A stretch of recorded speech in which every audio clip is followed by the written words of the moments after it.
Hello दोस्तों, आ गए हैं एक नए वीडियो के साथ। तो हमारे YouTube चैनल पर आपका बहुत बहुत स्वागत है। तो जैसा कि आप देख रहे हैं, क्लास 10th का एक जो है चैप्टर का नाम लिखा हुआ है, जिसका नाम है दो चरों वाले रैखिक समीकरण। तो आज अब दो चरों वाले रैखिक समीकरण क्या होते हैं इसके बारे में हम पढ़ेंगे। तो चलते हैं। चैप्टर का नाम है दो चरों वाले रैखिक समीकरण युग्म। तो इसके बारे में थोड़ा सा हम समझेंगे, फिर आगे चलेंगे। तो दो का मतलब सबको पता है, जिसमें दो चीज़ें होती हैं। क्या दो चीज़ें हों तो चर, यानी कि चर। अब चर क्या होता है, यानी कि अज्ञात राशियाँ, जिसको आप पीछे जो है वीडियो में पढ़ चुके हैं। और रैखिक समीकरण। तो रैखिक समीकरण क्या होता है, तो सबसे पहले हम समझते हैं समीकरण क्या होता है। तो समीकरण को मैं जो है बहुत ही शॉर्टकट तरीके में आपको बता देता हूँ कि समीकरण जिसमें इक्वल आ जाए। समीकरण को इंग्लिश में कहा जाता है इक्वेशन। तो इक्वेशन से ही समझ जाइए, इक्वेशन किसको बोला जाएगा, जिसमें इक्वल आया हो।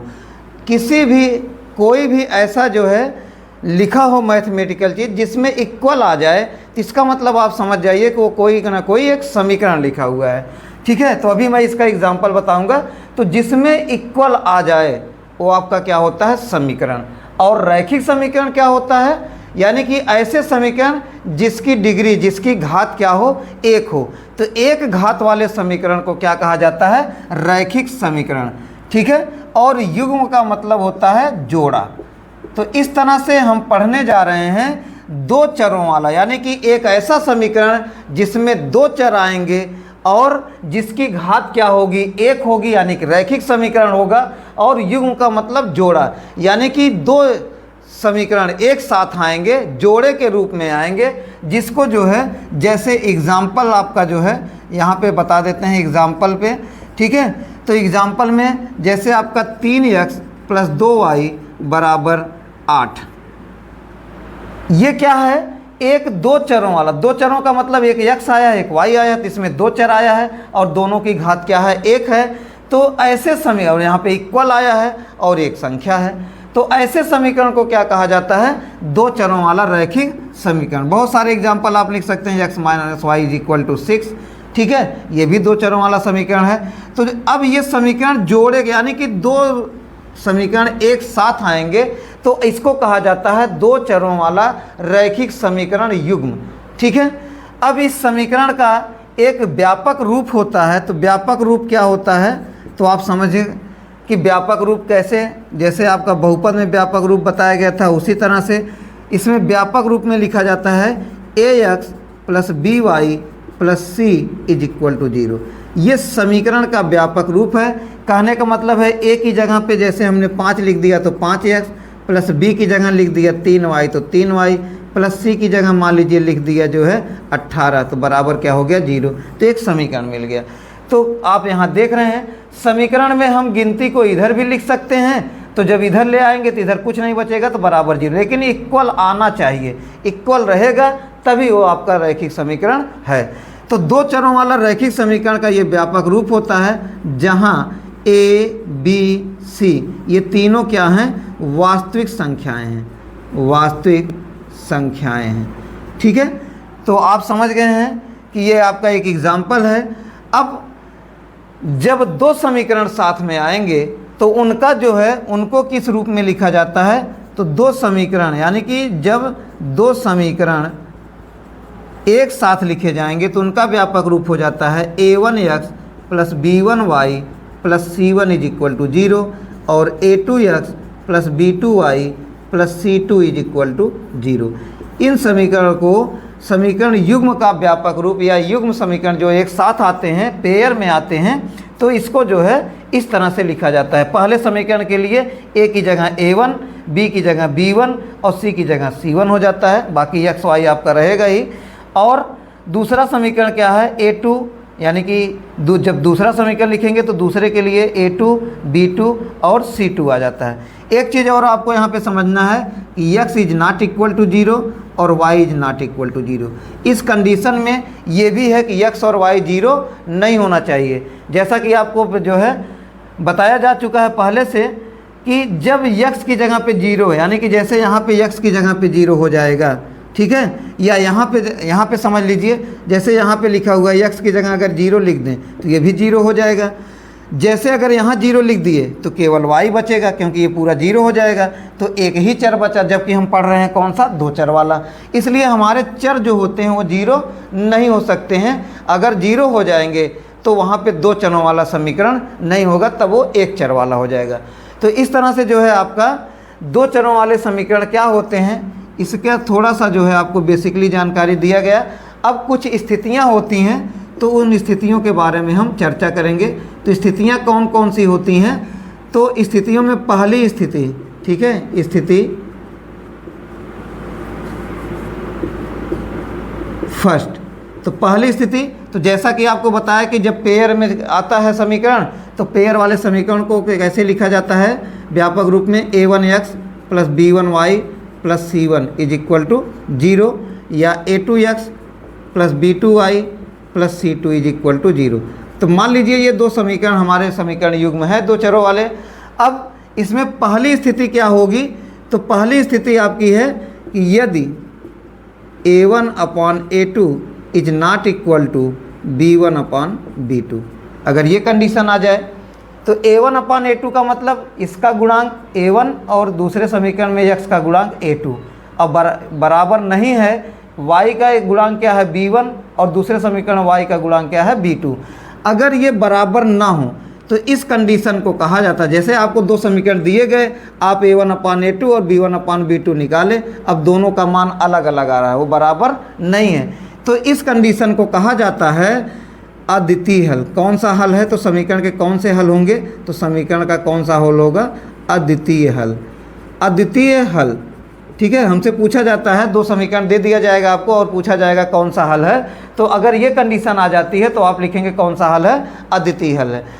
अब आपको थोड़ी सी जानकारी और दिया जा रहा है कि इसी समीकरण को और भी नामों से हम जानते हैं, ठीक है, इसी कंडीशन को और भी नाम से जाना जाता है। तो कौन से नाम से जाना जाता है, इसी को कहा जाता है असमांतर।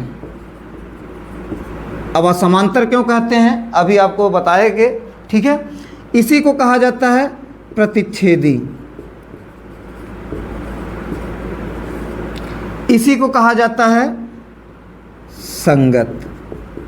तो आपका जो जब सवाल आएगा तो उसमें पूछेगा समीकरण दे करके कि संगत है कि असंगत, प्रतिच्छेदी है या अप्रतिच्छेदी, समांतर है या असमांतर। तो जब भी आपको ये कंडीशन मिल जाए कि a1 upon a2 is not equal to b1 upon b2, तो आप इस कंडीशन को अद्वितीय हल, असमांतर, प्रतिच्छेदी, संगत, इन नामों से जो है जानते हैं, या इन नामों से इसको प्रदर्शित किया जाता है या कहा जाता है कि समीकरण का ये हल है, ठीक है। तो इसे असमांतर क्यों कहते हैं, या अद्वितीय हल को असमांतर भी क्यों कहते हैं, प्रतिच्छेदी क्यों कहते हैं, तो जैसा कि आपको पहले बताया जा चुका है कि हम पढ़ रहे हैं कौन सा समीकरण, रैखिक समीकरण। तो रैखिक समीकरण में क्या होता है कि जब ग्राफ खींचा जाता है, जैसे आप एक्स वाई में जब ग्राफ खींचते हैं, जैसा कि बहुपद में ग्राफ का एक जो है वीडियो डाला गया है, तो वहाँ पे जो है आप बहुपद में जो ग्राफ खींचते हैं, तो वहाँ रैखिक बहुपद का जब ग्राफ खींचा जाता है तो ग्राफ सीधी लाइन जाता है। वैसे जब ये समीकरण है, कौन सा समीकरण है आपका, रैखिक समीकरण, तो रैखिक समीकरण का जब ग्राफ खींचा जाता है तो एक सीधी यानी कि सरल रेखा प्राप्त होती है, ठीक है। अब दो समीकरण हैं तो दो सरल रेखाएं ऐसे प्राप्त होंगी। अब दोनों रेखाएं जब एक दूसरे को कट करती हैं, तो जब एक बार क्योंकि कट कर रही है इसीलिए इसका एक हल निकलता है, और एक हल जिसका एक हल का मतलब क्या होता है, जिस समीकरण में हल करने पर x और y के एक एक मान आते हैं, ठीक है, जो समीकरण को संतुष्ट करते हैं, तो ऐसे समीकरण को क्या बोला जाता है, अद्वितीय हल बोला जाता है, ठीक है।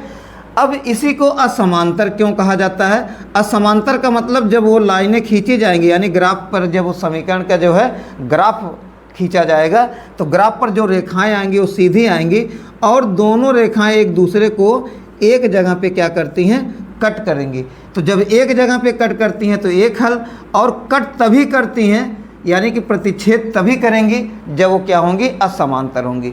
समांतर लाइन क्या होता है, जैसा कि आपको पहले पता है, जो सीधी लाइनें होती हैं ये समांतर हैं, और ये क्या है, असमांतर। तो जब असमांतर लाइन होगी तो एक दूसरे को काटेगी, इसीलिए इसको असमांतर भी कहा जाता है। इसी को प्रतिच्छेदी यानी प्रतिच्छेद कर रही है, काट रही है, इसी को प्रतिच्छेद भी कहा जाता है। और संगत का मतलब होता है मिलना, यानी कि जब दो लाइनें एक दूसरे से मिलेंगी तभी उसका हल निकलेगा। ठीक है, इसलिए इसको इन 4 नामों से हम जानते हैं। ठीक है, अब दूसरा कंडीशन क्या है, तो दूसरा कंडीशन है आपका दूसरी स्थिति। ठीक है, स्थिति 2। स्थिति 2 में क्या है, A1/A2 is equal to B1/B2 is not equal to C1/C2। ये दूसरा कंडीशन है। कहने का मतलब है कि जब A1/A2, B1/B2 और C1/C2 यानी कि ये अनुपात निकालेंगे, तो अगर ये दोनों पहले बराबर हो जाएं लेकिन तीसरा अनुपात जो है वो बराबर ना हो, तो इस कंडीशन को कहा जाता है कौन सा हल, कोई हल नहीं है, कोई हल नहीं है। ठीक है, इस कंडीशन कहा जाता है कोई हल नहीं है। अब इसी को और नामों से जानते हैं, जैसा कि यहाँ पे असमांतर है तो इसमें क्या हो जाएगा, समांतर, यानी कि वो कट नहीं कर रही है, यानी कि प्रतिच्छेद नहीं कर रही है, तो इसका मतलब इसी को कहा जाता है, ठीक है, अप्रतिच्छेदी। इसी को कहा जाता है असंगत। असंगत का मतलब जो आपस में न मिले। तो जब आपस में नहीं मिलेगा तो उसका कोई हल नहीं निकलेगा, यानी कि x और y का कोई मान नहीं आएगा, इसलिए वो क्या बोला जाएगा, असंगत, अप्रतिच्छेदी या इसी को समांतर, यानी कि जब समांतर होगा तो एक दूसरे को प्रतिच्छेद नहीं करेंगी। अब तीसरा कंडीशन यानी कि स्थिति 3, तो स्थिति जो है थर्ड आपकी क्या है कि A1/A2 is equal to B1/B2 is not equal is equal to C1/C2। ये कंडीशन आ जाए। ठीक है, तो जब ये कंडीशन आ जाएगा तो इसको कहा जाता है, इसको कहा जाता है अनंततः अनेक हल। अनंततः अनेक हल। ठीक है, इसी को एक नाम से और जानते हैं, इसको समपाती भी कहा जाता है। क्या कहा जाता है, समपाती।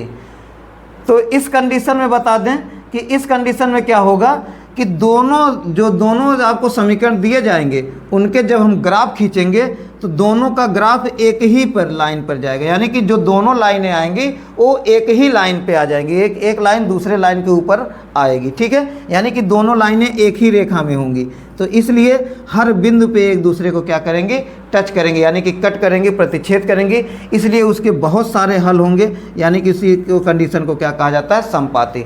तो इस तरह से जो हमारा 2 चरों वाला रैखिक समीकरण युग्म होता है, तो उस युग्म समीकरण का यानी कि जोड़े के में समीकरण आता है तो उसके कितने हल होते हैं या कौन कौन सी स्थिति होती है, तो पहली स्थिति है, दूसरी स्थिति है और तीसरी स्थिति है।